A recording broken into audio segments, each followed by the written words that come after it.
తులసి ప్రతి ఇంట్లో ఉండాలి. తులసి యాంటీబయాటిక్. ఉదయాన్నే లేచి స్నానం చేసి తులసికి ప్రదక్షిణం చేసి ఒక గ్లాసు నీళ్లు పోయకుండా ఏ పని చేయకూడదు. ఏ పని ఫలించదు. తులసి కటాక్షం ఉంటేనే మనకు అన్నీ ఫలిస్తాయి. విష్ణుమూర్తి ఆవిడ పాతివ్రత్యానికి మెచ్చి ఆవిడకి ఇచ్చినటువంటి వరం అది. అందుకే రాముడికి తులసి దళాలంటే చాలా ఇష్టం. విష్ణు ఆలయాల్లో ఎక్కువ తులసి దళాలు వాడతారు.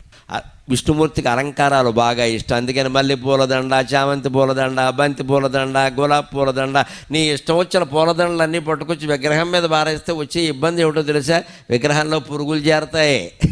విగ్రహంలో పురుగులు చేరతాయి. పువ్వుల్లో పురుగులు ఉంటాయి కదా, విగ్రహంలో పురుగులు చేరతాయి. ఆ చేరినటువంటి పురుగులు విగ్రహానికి హాని చేస్తే అక్కడే చనిపోతాయి, అక్కడే కుళ్ళిపోతాయి, రకరకాలుగా అవుతాయి. ఆ విగ్రహానికి పట్టిన మురికి మొత్తం పోవాలి అంటే విష్ణుమూర్తి ఆలయాల్లో తులసిమాల తప్పకుండా వెయ్యాలి.